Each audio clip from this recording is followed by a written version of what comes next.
السلام علیکم دوستو، کیسے ہو آپ سب؟ میں ہوں عریج اور آپ ہیں اس وقت میرے یوٹیوب چینل عریشہ ناولز پر، اور آج میں ریڈ کروں گی ناول ہمارے جنون عشقم کی ایپیسوڈ پہلے آئے گی، کیونکہ دوسرے سچے بتاؤں گی میں نے ابھی تک کچھ بھی نہیں لکھا۔ میں اب لکھنا شروع کروں گی دوسرے ناول کا اس کی ریکارڈنگ کرنے کے بعد۔ تو چلیے آئیے ہم سٹارٹ کرتے ہیں ہماری ریکارڈنگ آج کی، جو کہ ہے ہماری ایپیسوڈ نمبر 17 کا پارٹ 4۔ تو سٹارٹ۔ جنون یارم، قسط نمبر 17، پارٹ 4، تحریر ارید شاہ۔ سنو حیام، بہت دن ہو گئے یارم کا آفس روم صاف نہیں کیا۔ میں جا رہی ہوں ان کا آفس روم صاف کرنے کے لیے۔ تم نہ رویام پر نظر رکھنا، کہیں وہ اندر نہ آ جائے۔ وہ یارم کی ساری چیزیں ادھر ادھر کر دیتا ہے، پھر یارم بیچارے ڈھونڈ ڈھونڈ کر پاگل ہو جاتے ہیں۔ اس کی رکھی ہوئی چیزیں واپس نہیں ملتی۔ تم اس کو اندر مت آنے دینا۔ میں کوشش کروں گی کہ میں 20 منٹ میں سارا کام ختم کر لوں، روح نے حیام سے کہا تھا۔ گھر کی صاف صفائی چل رہی تھی اور یارم کا آفس روم کافی گندا تھا۔ یارم کے لحاظ سے تو اس کا آفس روم بالکل صاف ستھرا تھا، لیکن روح کو وہ صاف نہیں لگتا تھا، کیونکہ یارم اپنی ضروری چیزیں سامنے رکھ دیتا تھا، اور روح کا ماننا تھا کہ جو چیز جہاں رکھنے کا آرڈر روح نے جاری کیا ہے وہ چیز وہیں پر رکھنی چاہیے۔ ٹھیک ہے، تم بالکل بے فکر ہو کر جاؤ، میں اپنے رومی بیبی کا بہت خیال رکھوں گی۔ تمہیں بالکل بھی فکر کرنے کی ضرورت نہیں ہے۔ تم آرام سے جاؤ، میں یہاں رومی کو باتوں میں لگا لوں گی، وہ اسے دیکھتے ہوئے بولی تھی، جبکہ روح اس کے سہارے اپنا بیٹا چھوڑ کر آرام سے اپنا کام کرنے لگ گئی تھی۔ میری ماما کدھر ہے؟ رویام شونو کے ساتھ اندر آتے ہوئے اپنی ماں کو تلاش کر رہا تھا، لیکن اسے کہیں بھی اپنی ماں نظر نہ آئی، تو اب وہ سیدھا اس سے سوال کرنے لگا، تمہاری ماما تو چلی گئی چھت پر، اس نے جھوٹ بولا تھا۔ چلو ایام چھت پر چلتے ہیں، ماما تو اوپر اکیلے ڈر لگتا ہے۔ چلو حیام، چھت پر چلتے ہیں، ماما کو اوپر اکیلے ڈر لگتا ہے۔ رومی فوراً اوپر کی جانب بھاگا تھا، جبکہ وہ اس کے پیچھے آتی اسے تھام چکی تھی۔ سوری رومی، میں نے غلط بتایا، ماما اوپر چھت پر نہیں ہے، ماما تو روم میں ہے، اس نے اپنی بات کی درستگی کرتے ہوئے کہا۔ تو رویام نے اسے گھورا تھا، جب پیچھے سے اندر داخل ہوتے شونو نے اچانک شور مچاتے اسے بتایا تھا کہ بابا کا آفس روم کھلا ہوا ہے۔ نہیں رومی، ماما اندر نہیں ہے۔ رومی جانو پلیز، آپ اندر مت جاؤ نا، وہ اس کے پیچھے آتے ہوئے کہہ رہی تھی۔ جبکہ وہ دروازے پر آتے ہوئے اس نے اندر جھانک کر دیکھا تو اس کی ماں اندر کی صفائی کر رہی تھی۔ "دندی بتی، جھوٹ بولتی ہو، اللہ پاک آپ سے ناراض ہو جائیں گے۔ گندی بچی، جھوٹ بولتی ہو، اب اللہ پاک آپ سے ناراض ہو جائیں گے"۔ اس نے اسے دیکھتے ہوئے کہا تو وہ سچ مچ میں اس کے انداز پر ڈر گئی تھی۔ "لیکن میں نے خود اپنی طرف سے جھوٹ نہیں بولا۔ یہ جھوٹ بولنے کے لیے مجھے آپ کی ماما نے بولا تھا"۔ اس نے فوراً منہ بنا کر کہا۔ "آپ اللہ پاک سے سوری کر لو اور بولو، پھر کبھی جھوٹ نہیں بولو گی۔ آپ اللہ پاک سے سوری کر لو اور بولو کہ پھر کبھی جھوٹ نہیں بولو گی"۔ اس نے فوراً سے اسے سمجھاتے ہوئے کہا تھا، جس پر خیام نے فوراً اپنے کان پکڑ کر اللہ سے سوری کی تھی۔ "اب چلو ماما کی ہیلپ کرتے ہیں، اتنا کام کر رہی ہیں وہ، اب چلو ماما کی ہیلپ کرتے ہیں، اتنا کام کر رہی ہیں ماما"۔ وہ اپنی ماں کا احساس کرتے ہوئے بولا تو خیام نے فوراً نفی میں سر ہلایا تھا۔ اس کا احساس کرنا یقیناً روح کو بھاری پڑ سکتا تھا۔ "میں نہیں جا رہی ہیلپ شلپ کرنے کے لیے، میں تو جا رہی ہوں کچن میں مزیدار سی چاکلیٹ کھانے کے لیے۔ اگر تمہیں کھانی ہے تو آ جاؤ، ماما کی ہیلپ ہم بعد میں کریں گے"۔ خیام نے آخری طریقہ اپنایا تھا، جبکہ ریحام، جو اپنی ماں کی ہیلپ کرنے کے لیے جانا چاہتا تھا، چاکلیٹ کے لالچ میں نہیں جا پایا۔ "پہلے چاکلیٹ کھاؤں گا، پھر ماما کی مدد کروں گا"۔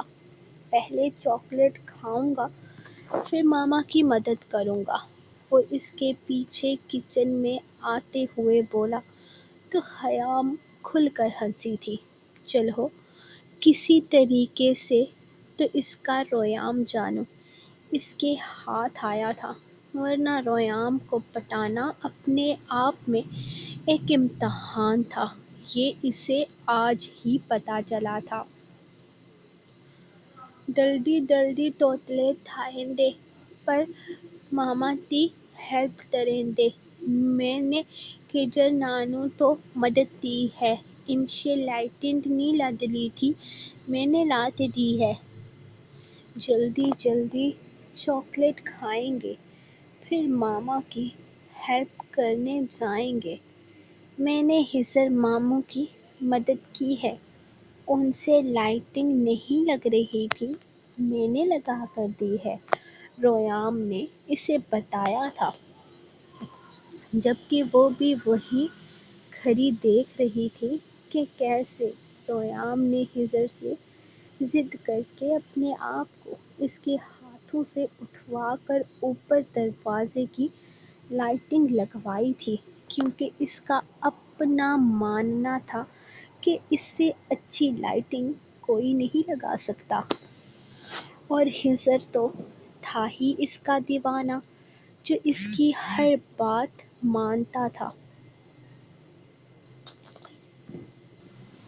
اسی لیے اسے اپنی باہوں میں اونچا اٹھا کر اس نے اس کے ہاتھوں سے اوپر لائٹنگ لگوائی تھی، جسے لگا کر وہ خود بھی تالیاں بجاتا خوش ہو رہا تھا۔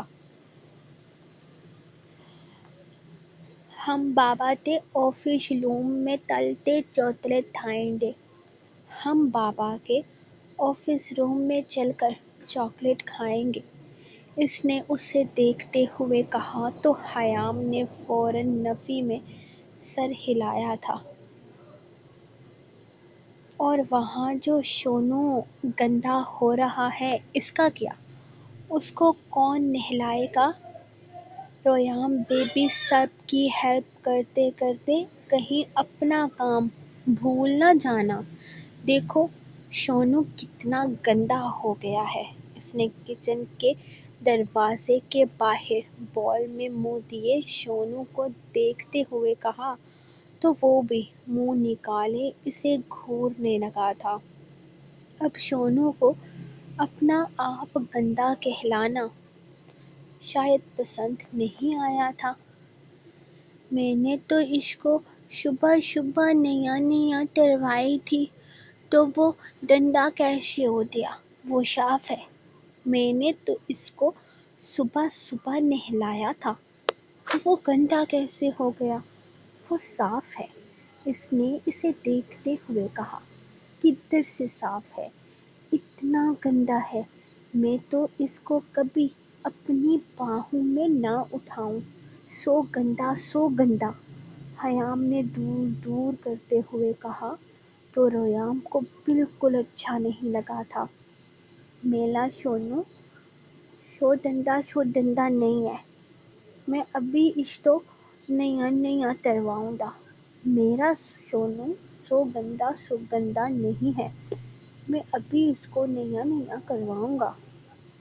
وہ فوراً سے نیچے اترتے ہوئے شونو کا کان زبردستی پکڑتا اسے گھسیٹتے ہوئے نہلانے لے گیا تھا۔ سوری شونو، میرے پاس اور کوئی راستہ نہیں ہے۔ رویام کو آفس روم جانے سے روکنے کے لیے وہ معصومیت سے کہتی رویام کے پیچھے آئی تھی، کیونکہ اب اسے وہاں رویام کو بزی بھی تو رکھنا تھا۔ روح جلدی جلدی اس کا آفس روم صاف کر رہی تھی۔ ڈر یہ تھا کہ کہیں رویام یہاں نہ آ جائے۔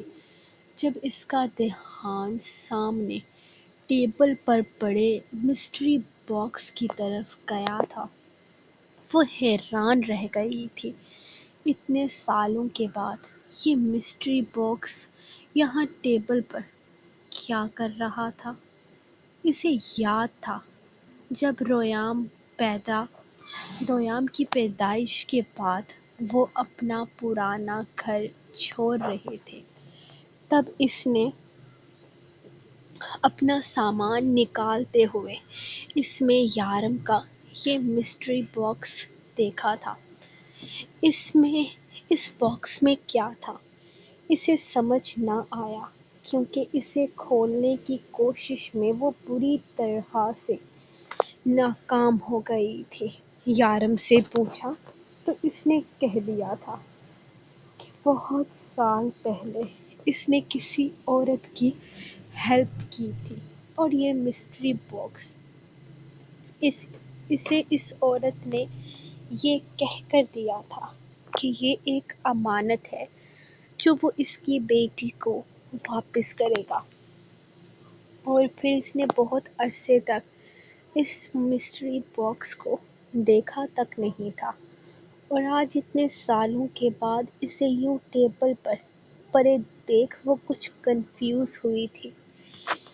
یہ مسٹری باکس تو یارم کے پاس کسی کی امانت تھا، یہ یہاں کیا کر رہا ہے؟ یارم نے اسے یہاں باہر کیوں رکھا ہوا ہے؟ وہ کچھ سوچتے ہوئے اسے دیکھنے لگی تھی۔ پھر رویام کے اندر آ جانے کے ڈر سے اس نے فوراً وہ مسٹری باکس چھپا کر اوپر رکھا تھا۔ نہ جانے یہ باکس کتنے سالوں کے بعد یارم نے یہاں سے باہر کیوں نکالا تھا؟ میں بنا کچھ زیادہ ہی سوچنے لگتی ہوں۔ ہو سکتا ہے یارم کو وہ عورت کی بیٹی مل گئی ہو۔ میں بنا کچھ زیادہ ہی سوچنے لگتی ہوں۔ یارم کو اس عورت کی بیٹی مل گئی ہوگی، اور اب وہ اسے دینے کا ارادہ رکھتے ہوں گے۔ اس نے کچھ سوچتے ہوئے اس مسٹری باکس کو سنبھال کر الماری کے اوپر کی طرف رکھا تھا۔ دیکھو یارم، ہم نے تقریباً سارا کام ختم کر لیا ہے۔ اگر کچھ رہ گیا ہے تو وہ بتا دو، ہم وہ بھی کر دیتے ہیں۔ خضر نے اسے دیکھتے ہوئے کہا تھا۔ وہ تقریباً سارا کام ختم کر چکے تھے۔ گھر کو کافی خوبصورتی سے سجایا گیا تھا۔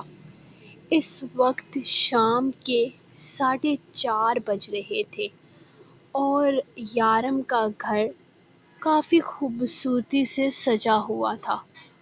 وہ بالکل بے فکر سا اپنے گھر کی رونقیں دیکھ رہا تھا۔ ہاں، سب کچھ بہت اچھے سے کیا ہے، بہت پسند آیا ہے مجھے۔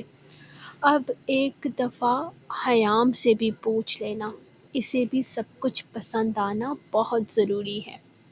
میں چاہتا ہوں کہ سب کچھ اس کی مرضی اور اس کی پسند کے مطابق ہو، اس نے خضر کو دیکھتے ہوئے کہا تھا، جس نے صرف ہاں میں سر ہلایا۔ لیکن حیام ہے کہاں؟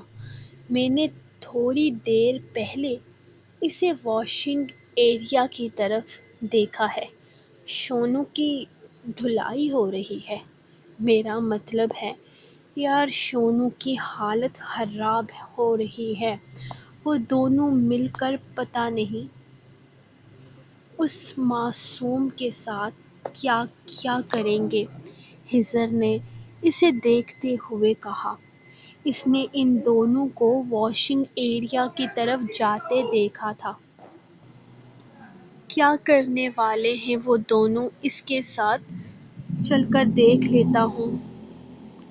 یارم تیزی سے اندر کی طرف گیا تھا جب اس نے سامنے سے اپنے آفس روم سے نکلتی روح کو دیکھا تھا۔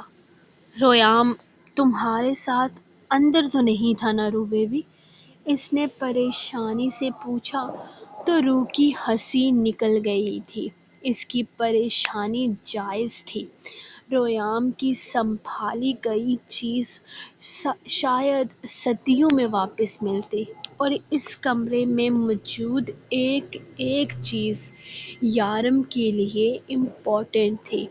روح نے فوراً نفی میں سر ہلایا تھا۔ نہیں، میں اسے حیام کے پاس چھوڑ کر آئی تھی۔ پتہ نہیں وہ دونوں کیا کر رہے ہوں گے، وہ اسے دیکھتے ہوئے بولی تھی، جبکہ یارم واشنگ ایریا کی طرف چلا گیا تھا۔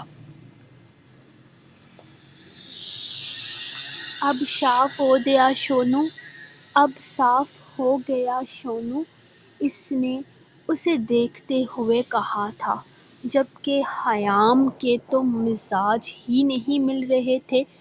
وہ ابھی بھی کہہ رہی تھی کہ اس کا شونو صاف نہیں ہے۔ میں شیمپو لے کر آتا ہوں، پھر سے اس تو نیا تروائیں دے۔ میں شیمپو لے کر آتا ہوں، پھر اس کو نہلائیں گے۔ ریام نے اندر جاتے ہوئے وہاں سے اپنا بیبی شیمپو نکال کر حیام کے حوالے کیا تھا۔ نہیں، میرے خیال میں اب ٹھیک ہے، کچھ حد تک صاف لگ رہا ہے۔ اس نے روح اور یارم کو ادھر آتے دیکھ کر کہا۔ یقیناً روح اپنا کام ختم کر چکی تھی۔ نہیں، صاف نہیں ہے، پھر سے نیا ترواؤں گا۔ شونو شو ڈنڈا نہیں ہونا چاہیے۔ نہیں، صاف نہیں ہے، پھر سے نہلائیں گے۔ سو گندا نہیں ہونا چاہیے۔ وہ معصومیت سے اسے دیکھتے ہوئے بولا تو اس کو ریام پر بڑا پیار آیا تھا۔ نہیں، اب سو صاف ہو گیا ہے۔ وہ فوراً سے اسے خوش کرتے ہوئے بولی تھی، جبکہ اس نے ایک نظر شونو کو دیکھا، جو یقیناً وہاں سے جان چھڑوا کر بھاگنے کے لیے پر تول رہا تھا۔ ہاں ہاں، صاف ہو گیا شونو۔ ریام بیٹا آ جاؤ، آپ کے کپڑے چینج کرواؤں۔ روح نے اپنے بیٹے کو پوری طرح سے پانی میں بھیگا دیکھ کر کہا تھا، جو شونو کو نہلاتے نہلاتے خود بھی پوری طرح سے نہا چکا تھا۔ روح کے بلانے پر وہ فوراً اس کے پاس چلا گیا تھا، جبکہ وہ شونو کو اپنے پیچھے آنے کا اشارہ کرتا روح کے ساتھ اوپر کمرے کی طرف چلا گیا تھا۔ وہ اسے لے کر اپنے کمرے میں گئی تھی، جبکہ یارم سیدھا اپنے آفس روم کی طرف آیا تھا، جو آج پہلے سے زیادہ صاف تھا۔ روح نے اس کا کونا کونا صاف کر دیا تھا، ہمیشہ کی طرح۔ اس کی ساری چیزیں اٹھا کر اس نے وہاں وہاں رکھ دی تھی جہاں جہاں وہ رکھنا چاہتی تھی۔ کہنے کو تو یہ اس کا آفس روم تھا، لیکن یہاں پر حکومت صرف اور صرف اس کی روح کی چلتی تھی۔ اس نے پورے گھر میں موجود چیزوں کو اپنی مرضی سے سیٹ کیا ہوا تھا۔ اسے پسند نہیں تھا بکھراؤ، اور یارم اکثر یہاں پر اپنی چیزیں بکھیر دیتا تھا۔ وہ جس چیز پر کام کرتا تھا اس چیز کو اپنے سامنے رکھتا تھا، اور اس وقت یہاں ٹیبل پر کوئی بھی چیز موجود نہیں تھی، جبکہ آرام سے اپنی کرسی پر بیٹھتے ہوئے اس نے ٹیبل پر مسٹری باکس ڈھونڈنا چاہا تھا، جو یہاں نہیں تھا۔ ادھر خضر اور شارف کمرے میں داخل ہوئے تو یارم کو آگے پیچھے نظریں گھماتے ہوئے دیکھا۔ یارم، کیا ہوا؟ کچھ گم ہو گیا ہے کیا؟ کمرے کو اس قدر صاف ستھرا دیکھ کر وہ اس کے پاس بیٹھ گیا تھا۔ یارم کی ساری الماریاں جو اس کمرے میں تھی، اس میں شیشہ وغیرہ نہیں لگا ہوا تھا، کیونکہ ریام کی نظر اگر یہاں پڑ جاتی تو وہ ہر چیز کی تباہی نکال دیتا تھا۔ تو ایسے میں اس نے کھڑکی لکڑی کی الماریاں بنوا کر رکھی تھی۔ جب روح یہاں کی صفائی کرتی تھی، وہاں پر لگتا ہی نہیں تھا کہ کمرے میں سیکرٹ میٹنگز ہوتی ہیں یا یہاں پر یارم کا کوئی پرسنل کام ہوتا ہے۔ وہ بالکل ایک عام سا کمرہ تھا، جس میں صرف کرسیاں اور میز لگا ہوا تھا۔ ایک بڑا سا صوفہ تھا، جہاں پر اکثر شارف اور خضر آ کر بیٹھتے تھے۔ وہ مسٹری باکس کہاں رکھا تھا یہ پتہ نہیں روح نے کہاں رکھ دیا ہے۔ تم اسی مسٹری باکس کی بات کر رہے ہو نا؟ اس کی چابی کے بارے میں کچھ پتہ چلا؟ میرا مطلب ہے تم فون پر کہہ رہے تھے کہ تمہیں اس مسٹری باکس کی چابی مل گئی ہے۔ ہاں، وہ چابی مجھے مل چکی ہے، اور میں نے تمہیں اسی بارے میں بات بتانے کے لیے یہاں اندر روم میں بلایا ہے۔ میں ذرا روح سے اس مسٹری باکس کے بارے میں پوچھ کر آتا ہوں، پھر تم لوگوں سے آ کر بات کرتا ہوں۔ وہ کہتے ہوئے روم سے باہر نکل گیا تھا۔ وہ روم سے باہر نکلا تو خیام ساری تیاریاں دیکھ رہی تھی۔ وہ ہلکا سا مسکرایا۔ خیام، اگر تمہیں کچھ اور کروانا ہے تو بتا دو، تمہاری مرضی کے عین مطابق سب کچھ کیا جائے گا، جس طرح سے تمہیں اچھا لگتا ہے۔ میں چاہتا ہوں کہ سب کچھ ویسا ہی ہو، یارم نے اس کے پاس آ کر رکتے ہوئے کہا تھا۔ نہیں یارم بھائی، سب کچھ بہت اچھا ہے، مجھے بہت پسند آیا ہے، سب کچھ میری مرضی کے مطابق ہی ہے۔ وہ نگاہیں جھکاتے ہوئے بولی تھی۔ نہ جانے کیوں اسے اتنی شرم آ رہی تھی، جبکہ یارم مسکرایا تھا۔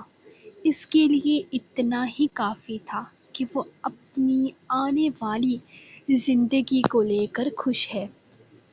یارم بھائی، آپ نے میرا لاکٹ ٹھیک کروا لیا؟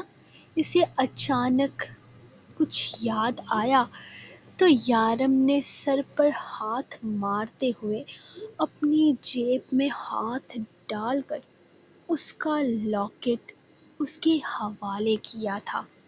ہاں، یہ ٹھیک ہو گیا تھا، اصل میں بہت پرانا ہو گیا ہے نا، اس لیے اس کا ہک ٹوٹ گیا تھا، لیکن میں نے ٹھیک کروا دیا ہے، تم اسے دوبارہ پہن لو۔ وہ اس کا لاکٹ اس کے حوالے کرتا اوپر کی طرف جا چکا تھا، جبکہ خیام نے فوراً اپنا لاکٹ اپنے گلے میں ڈالا تھا۔